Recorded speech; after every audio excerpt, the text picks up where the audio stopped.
सहकुटुंब पोहोचले होते।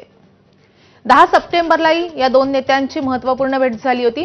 आपण ही दृश्य बघतोय, राज ठाकरे आपल्याला दिसतात दृश्यांमध्ये, काही महत्त्वाचे नेते देखील आहेत। हे एक्सक्लुझिव्ह दृश्य आपण बघतोय, राज ठाकरे मातोश्रीवर दाखल झालेत।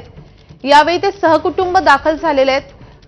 ही कौटुंबिक भेट असल्याचं नुकतंच राज ठाकरेंनी स्पष्ट केलेलं आहे। महापालिका निवडणुकांचा याच्याशी काही संबंध नसल्याचंही त्यांनी त्यांच्या शैलीमध्ये सांगितलेलं होतं। राज ठाकरेंच्या मातोश्री, त्यांच्या पत्नी, त्यासोबतच त्यांचा मुलगा, सून, नातू या सगळ्यांसह राज ठाकरे मातोश्रीवर दाखल झालेत आणि आपण ही एक्सक्लुझिव्ह अशी दृश्य पाहतोय।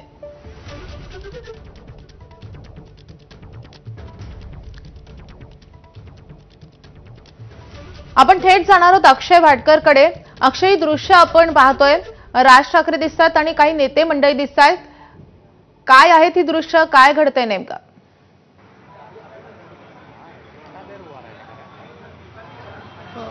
एका खासगी कार्यक्रमासाठी राज ठाकरे गेलेले होते।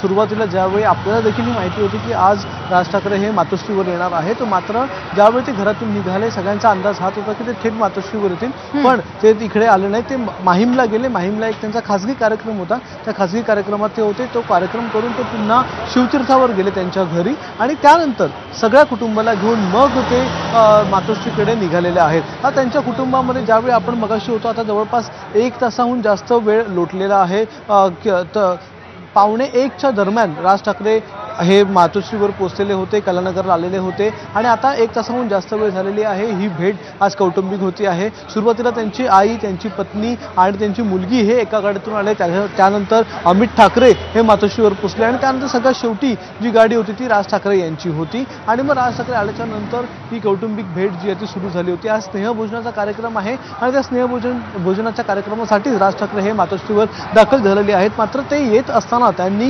2 गिफ्ट देखील आणलेले आहेत।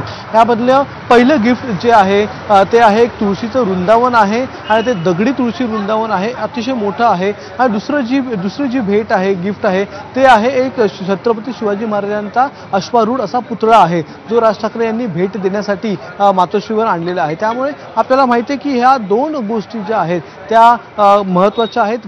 घर असल्यामुळे, मातोश्री असल्यामुळे घरासाठी त्यांनी तुळशी वृंदावन आणलं आणि उद्धव ठाकरे यांना भेट देण्यासाठी त्यांनी छत्रपती शिवाजी महाराजांचा अश्वारूढ असलेला पुतळा त्यांनी आणलेला आहे। त्यामुळे ही कौटुंबिक भेट आहे, पूर्णतः कौटुंबिक या ठिकाणी चर्चा होतील असं देखील जाताना सूचक वक्तव्य हे राज ठाकरे यांनी केलेलं आहे। कारण की आई सोबत आहे, इथे आता कसल्या महानगरपालिकेच्या निवडणुकांच्या चर्चा होतील असं त्यांना सुचवायचं होतं, त्यामुळे जातानाच त्यांनी बातचीत केली। मात्र आता ही भेट झाल्याच्या नंतर पुन्हा एकदा राज ठाकरे बोलतात का आणि त्या बोलण्यामध्ये काय नेमकं होईल किंवा काय ते बोलतात, कशी ही भेट झाली हे आपल्याला बघणं महत्त्वाचं असणार आहे। गेल्या 3 महिन्यातली ही 6वी भेट आहे। आता ह्या कौटुंबिक भेटीगाठी तर सुरूच आहेत, मात्र या कौटुंबिक भेटीगाठीनंतर जे स्थानिक नेते किंवा दुसऱ्या फळीतले नेते, तिसऱ्या फळीतले नेते ज्या राजकीय चर्चा करतायत, युतीसाठीच्या ज्या चर्चा करतायत, त्या चर्चांमध्ये हे 2 वरिष्ठ नेते समाविष्ट होणार का आणि त्या चर्चांमधून किंवा ते जे सर्वे केले जात आहेत स्थानिक पातळीच्या नेत्यांमधून, त्यानंतर हे 2 वरिष्ठ पातळीवरचे नेते युती जाहीर करतात का,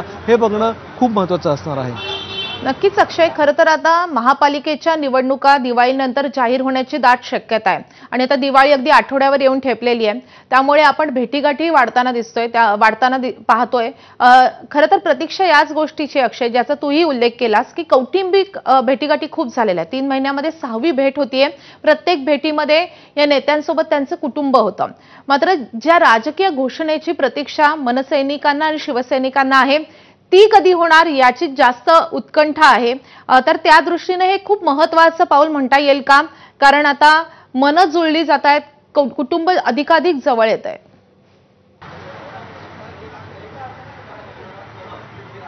मगाशी आपण सचिन अहिर यांच्याशी बोललो, त्यांच्याबरोबर बाळा नांदगावकर यांच्याशी बोललो। दोन्ही नेत्यांचं हेच मत होतं की आधी 2 नेत्यांचा एकमेकांवर विश्वास बसणं गरजेचं आहे। गेल्या 20 वर्षांमध्ये 2 नेत्यांनी एकमेकांवर खूप टीका केलेली आहे, जहरी टीका केलेली आहे, अगदी बाळासाहेबांवरून देखील एकमेकांवर टीका केलेली आहे। मात्र आता ज्यावेळी दोन्ही नेत्यांना एकत्र यायचे, निवडणुकांना सामोरं जायचे, त्यावेळी पुढचे मतभेद आताच मिटवून आणि मागचे मतभेद देखील आत्ताच मिटवून त्या दोन्ही नेत्यांना पुढे जायचे। त्यामुळे आधी दोन नेत्यांची मनं जुळणं महत्त्वाचं आहे आणि त्याच्या मागे जर आपण पाहिलं तर पार्श्वभूमी तयार केली जाते आहे। जरी अधिकृतपणे सांगितलं गेलं नसतं तरी देखील एक पार्श्वभूमी ही तयार केली जाते आहे। प्रत्येक ठिकाणी जर तुम्ही बघितलं आधी कल्याण डोंबिवली असेल, त्यानंतर नाशिक असेल आणि उद्या ठाणे असेल, दोन पक्षांचे नेते, स्थानिक पातळीवरचे नेते एकत्र मिळून मोर्चे काढतायत। स्थानिक मुद्द्यांना घेऊन हे मोर्चे काढले जातात। नाशिकमध्ये देखील असाच मोर्चा निघाला। हा स्थानिक पातळीवरचा मोर्चा होता। स्थानिक पातळीवरचे नेते त्यामध्ये होते, मोठे नेते कोणी नव्हते। दुसरा जो मोर्चा आहे तो डोंबिवलीला देखील निघालेला होता। कल्याण डोंबिवलीमध्ये स्थानिक नेते एकत्र झाले होते। मग राजू पाटील असतील त्या ठिकाणी ते एकत्र झाले होते। तिकडचे म्हात्रे जे आहेत ते एकत्र आले होते आणि त्यांनी मोर्चा काढलेला होता। आणि आता तिसरा मोर्चा हा ठाण्यामध्ये निघतो आहे आणि त्या मोर्चामध्ये देखील भ्रष्टाचाराचा मुद्दा आहे, वाहतूक कोंडीचा मुद्दा आहे आणि यामध्ये देखील काँग्रेस आणि राष्ट्रवादी, शरद पवार गट या दोन्ही पक्षांना वेगळं ठेवण्यात आलेलं आहे। त्यामुळे ही पार्श्वभूमी जी आहे ती तयार केली जाते आहे।